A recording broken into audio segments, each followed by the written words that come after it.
What we do here is go back.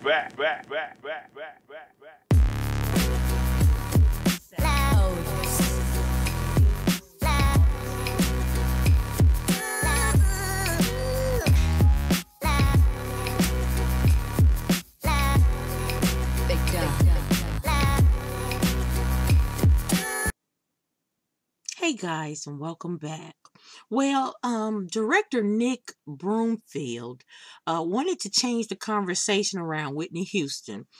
He's made a new documentary called Whitney, Can I Be Me? And he sat down, I believe it aired a couple of days ago on Showtime.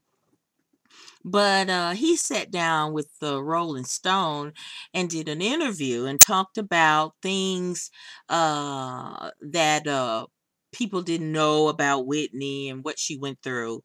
And he gave 8 specific things we will learn about Whitney by watching the documentary. Now, one, he said, we're always looking for a reason to not give people a second chance. And I think she was so harshly judged for her drug addiction. There was very little attempt to really understand where this was coming from or what it was about. I would like a lot of people to feel that there was a whole other way of looking at this. Now, to achieve that goal, Can I Be Me draws on archive footage of unreleased videos from a 1999 tour of Germany and interviews with collaborators, friends, and record executives. Now, here are the 8 things we will learn from the film. Like I said, it premiered a couple of nights ago on Showtime. I'm sure it'll come back on. But one of the things it revealed that Whitney Houston was exposed to drugs at a very young age. Now,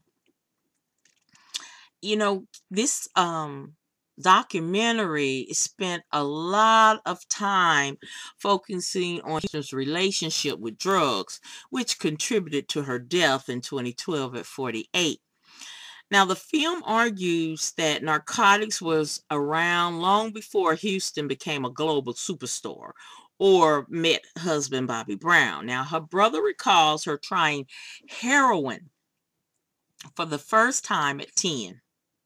Now, when Whitney and I met, we were in our teens, recalls Ellen LeVar, a longtime friend of the singer. They did drugs. It was a thing you do. Go out, party, drink, do a little drugs. Everybody did it, and her brothers gave it to her.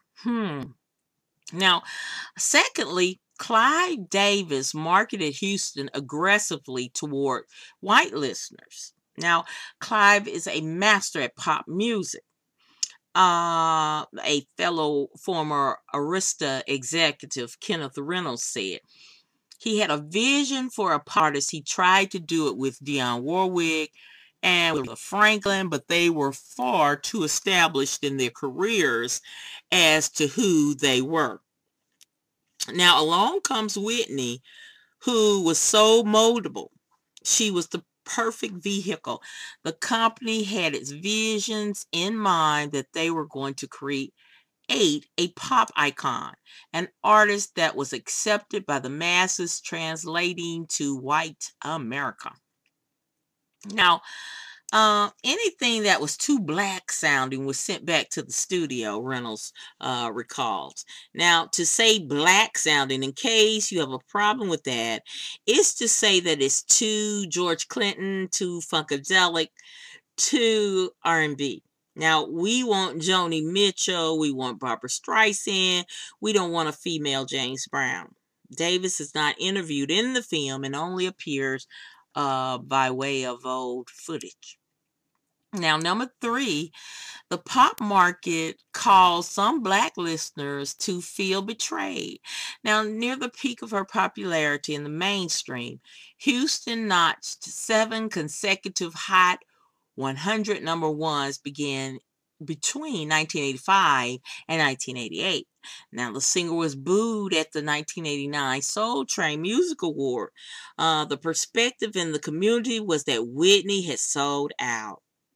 So, that was one thing that kept her down. I mean, she was humiliated when Blackstream, when she was at that Soul Train Award and they booed her. It's not a good feeling. Houston is heard explaining later. You have to sit there like, are they booing me? You have to cordial and be smiling like everything's okay. You're not black enough for them, or you're not R&B enough. You're very pop. They think the white audience has taken you away. Now, this in turn led Houston to push back against her record company. Now, getting booed at the Soul Train Award was not only tough for Whitney, it was devastating, asserts saxophonist Kirk Whalum, who toured with Houston. Now, he said, I don't think she ever recovered from it. It was one of those boxes that was checked that when she ultimately perished, it was because of those boxes. And Whitney wanted to be accepted. She wanted to be accepted by her black audience. So now Whitney insisted they cross her music back to black music. He added, I'm Your Baby Tonight, and it was a #1 in 1990, written and produced by Babyface and L.A. Reid, was not a record that Clive Davis wanted to make. But, she says, I'm not making another record like you want. I'm going to do it my way. Now, after The Bodyguard, which had tremendous crossover success, Houston would reunite with Babyface for the Wait Until Exhale soundtrack. Beautiful soundtrack.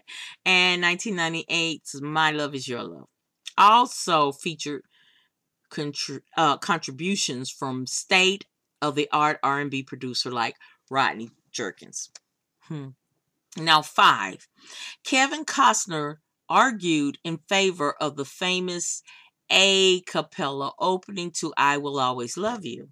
Now, producer David Foster originally played for Houston's rendition of I Will Always Love You, originally written and recorded by Dolly Parton, to have wall-to-wall instrumental. But Costner suggested that Whitney sing the opening unaccompanied during the filming of The Bodyguard.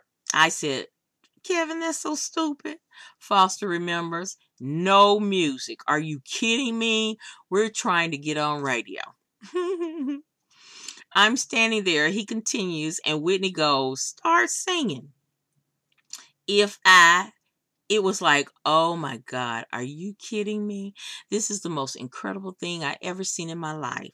From that second on, I knew that the only way that record could ever be made was with that a cappella opening. Now, radio programmers hounded Whitney and labels about her sexuality. Now, Houston's relationship with her childhood friend Robin Crawford caused a lot of radio programmers to describe her as 99.9% heterosexual and 99.9% homophobic. Now, to start asking pointed questions about Houston's personal life, because her friend Crawford, she would have on, she was not feminine. She would have on men's shirts and everything. And so that's why people was asking the question. And one of the Arista executive remembers, they'd say, hey man, is Whitney gay? And I'd say, huh. So the documentary Can I Be Me suggests that once Brown came on the scene, he met Houston the same night she was booed at the Soul Train Awards. He and Crawford battled for her attention, sometimes even coming to blows. Now, Robin Crawford stayed a part of Houston's operation through the 90s, but left after a 1990 tour of Germany.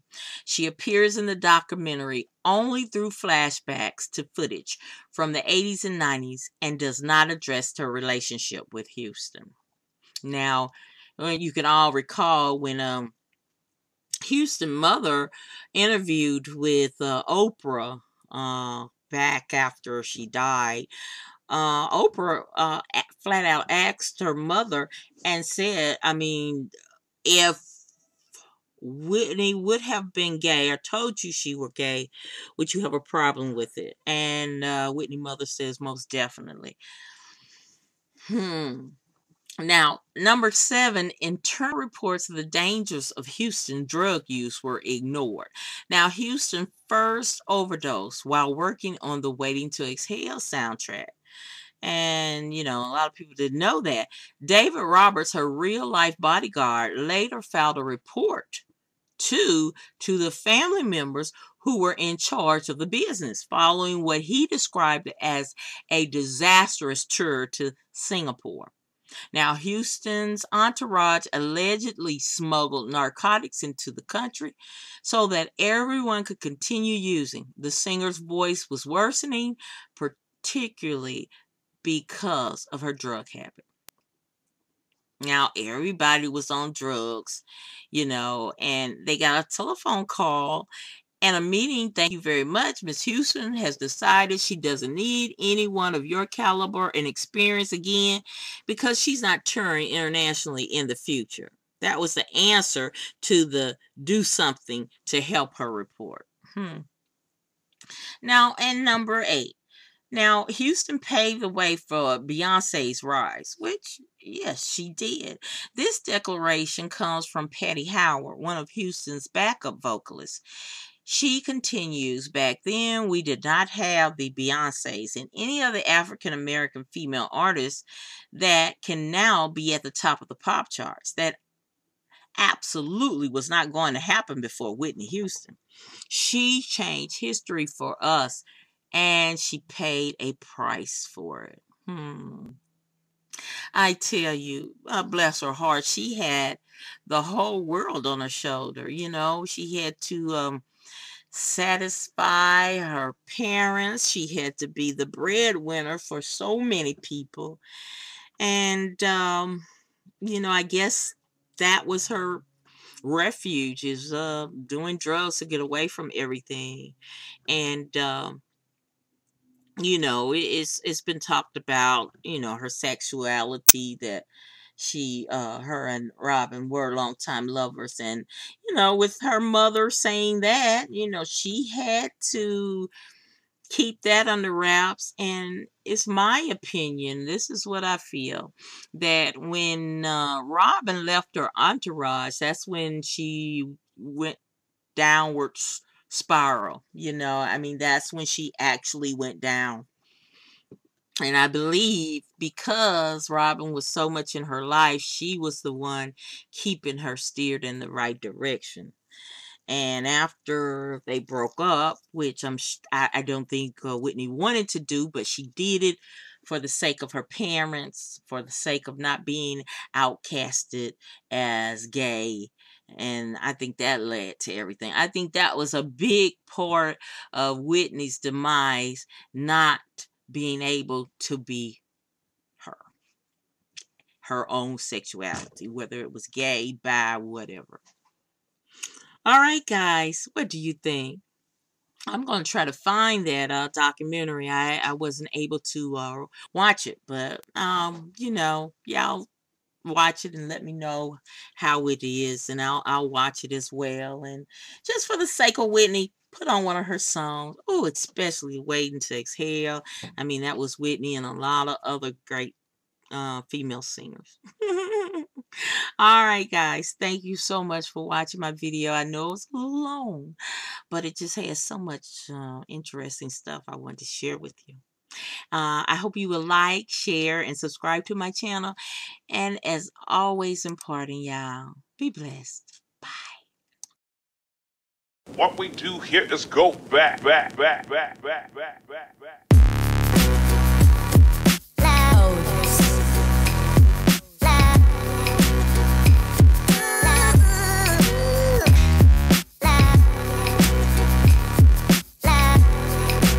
God.